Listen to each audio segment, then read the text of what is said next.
Hi, my name's Darren, and I like the Souls games a lot. I've played through Dark Souls 3 at least 10 times. Bloodborne might very well be my favorite game of all time, but it's definitely in my top 2, competing with Resident Evil 2.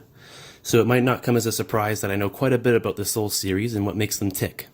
So in this video, we're going to be looking into the design of Dark Souls and prove why every game developer has something to learn from it. On that front, Dark Souls has some amazingly cohesive art and narrative design.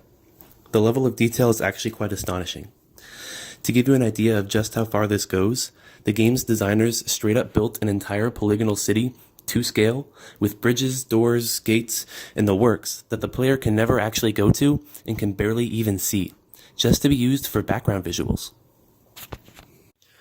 In order to narrow the scope of the game to allow for this level of detail, the designers were smart about choosing themes and motifs for different areas to lend a sense of cohesion and to help subtly guide players through the intended experience. From Software's then lead designer and now president, Hidetaka Miyazaki, has said that in Dark Souls there are 3 main sections or themes: the image of gods and knights, chaos, fire, and demons, and the image of death and decay. In the opening cutscene, these are simplified to heat and cold, life and death, and light and dark. With these broad overarching themes, the game is free to explore and express itself in a diverse way, using character design, architecture, and even enemy placement to show its deep, convoluted story. Dark Souls does almost all of its storytelling in this way. The only bits of story that Dark Souls explicitly tells you is during the opening cutscene, which introduces some characters, the setting, and the major themes of the game.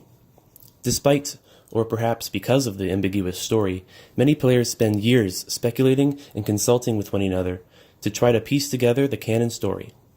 And it looks like speculation is all we will ever get, as Miyazaki has said that, first of all, yes, there is a perfect storyline in my head.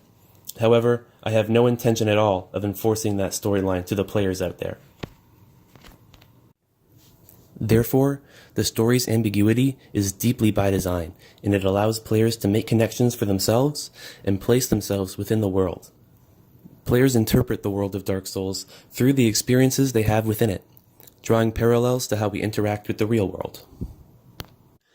And of course, I can hardly talk about Dark Souls without addressing the infamous difficulty curve.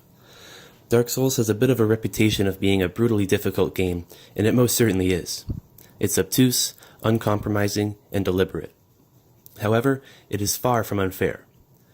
When asked about the game's difficulty, lead designer Miyazaki had this to say: "When you think about it, the difficulty in the Dark Souls franchise has always been something that players have eventually been able to overcome. That's why the term I use is usually unreasonable, because we don't want to go too far. It's about striking a balance." End quote.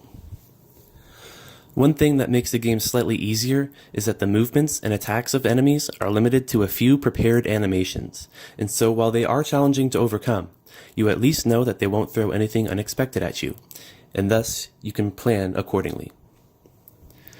On the flip side of that is the dodge roll and stamina bar mechanics. In Dark Souls, while dodge rolling, there are a few frames of invincibility where the player cannot be damaged by any attacks.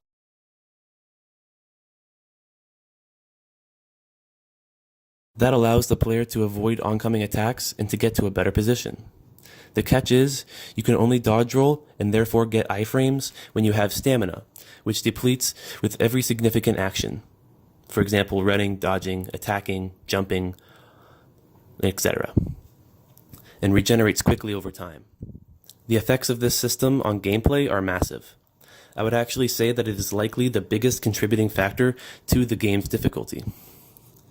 To be successful with this system, every move you make has to be calculated.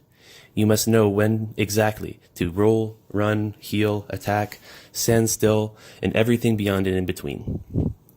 From this we learn that designing a difficult game is about striking a balance between complete brutality and outright ease, and it can be a tricky balance to strike.